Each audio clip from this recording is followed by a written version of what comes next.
नमस्कार। अजित कुमार दुबे, शैल देवी महाविद्यालय अंडा दुर्ग, सहायक प्राध्यापक हिंदी।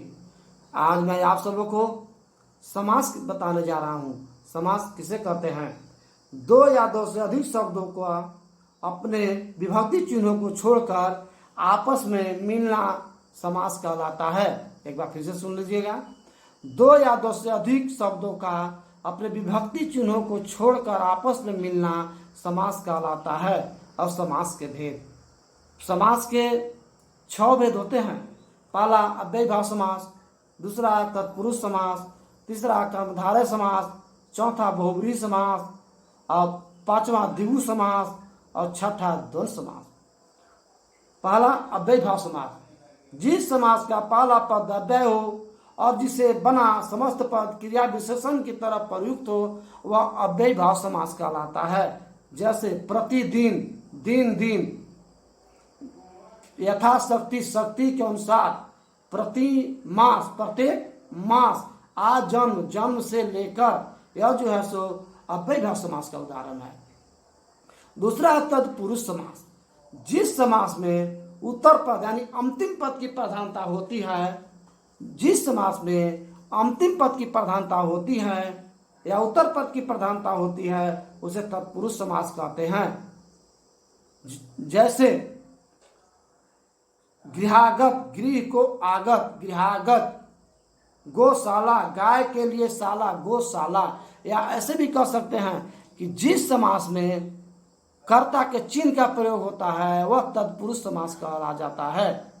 जिस समास में कर्ता के चिन्ह का प्रयोग होता है वह तत्पुरुष समास कहा जाता है। जैसे आनंद मग्न, आनंद में मग्न, आनंद मग्न, कुल श्रेष्ठ, कुल में श्रेष्ठ, प्रेम मग्न, प्रेम में मग्न, यह जो है तत्पुरुष समास का उदाहरण है। तीसरा है कर्मधारय समास। तीसरा है कर्मधारय समास, वह समास जिसमें विशेषण तथा विशेष अथवा उपमान यानी उपमा दी जाए तथा उपमेय का मेल हो और विग्रह करने पर दोनों खंडों में एक ही कर्ता की प्रथमा विभक्ति रहे, वह कर्मधारय समास कहलाता है।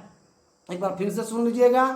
वह समास जिसमें विशेषण तथा विशेष अथवा उपमान, जिससे उपमा दी जाए तथा उपमेय का मेल हो और विग्रह करने पर दोनों खंडों में एक ही कर्ता की प्रथमा विभक्ति रहे तो कर्मधारय समास कहा जाता है। जैसे घन श्याम, घन श्याम, घन के अनुसार श्याम, घन श्याम। चरण कमल, कमल के समान चरण, कमल के समान चरण। नील गगन, नीला है जो गगन, नीला है जो गगन। चंद्रमुख, चंद्रमा के समान मुख। दही बड़ा, दही में डूबा हुआ बड़ा, यह जो है कर्मधारय समास का उदाहरण है। एक लाइन में कह सकते हैं कि कर्मधारय समास में व्यक्ति वस्तु की विशेषता का बोध होता है। एक बार सुन लीजिए कि कर्मधारय समास में व्यक्ति वस्तु की विशेषता का बोध होता है, वह कर्मधारय समास कहा जाता है। चौथा है द्विगु समास, यानी संख्यावाचक, संख्यावाचक विशेषण के साथ किसी शब्द का समास हो उसे द्विगु समास कहते हैं। एक बार फिर सुन लीजिए कि संख्यावाचक विशेषण के साथ किसी शब्द का समास हो उसे द्विगु समास कहते हैं। अर्थात संख्या जिसमें आती है वह द्विगु समास कहा जाता है।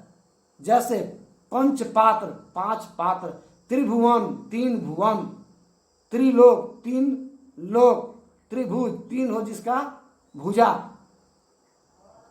चतुर्वर्ण, 4 है वर्ण, यह द्विगु समास का उदाहरण है। पांचवा है बहुब्रीहि समास, जिस समास में कोई भी पद की प्रधान नहीं होता है, जिस समास में किसी पद की प्रधानता नहीं होती है अपितु बाहर से आकर कोई सब प्रधान बन जाता है, वह बहुब्रीहि समास कहलाता है। अर्थात ऐसे कह सकते हैं कि समान अर्थ को छोड़कर दूसरे अर्थ की विशेषता बतलाता है, वह बहुब्रीहि समास कहलाता है। जैसे पंकज, पंक माने कीचड़, कज में जन्मा हुआ, कीचड़ में जन्मा हुआ कमल। लंबोदर, लंबा है जिसका उदर अर्थात गणेश। दशानंद, 10 है जिसका आनंद अर्थात रावण। और द्वंद्व समास, जिस समास में दोनों पद की प्रधानता होती है वह द्वंद्व समास कहलाता है। भाई बहन, राम लक्ष्मण, गौरी शंकर, मारपीट, यह जो है द्वंद्व समास का उदाहरण है। सातवां है नए समास। सातवां है नए समास। इस समास का पहला पद नए अर्थात नकारात्मक होता है, अर्थात जो निषेधात्मक प्रकट करे वह नए समास कहलाता है। एक बार फिर सुन लीजिए, नए समास।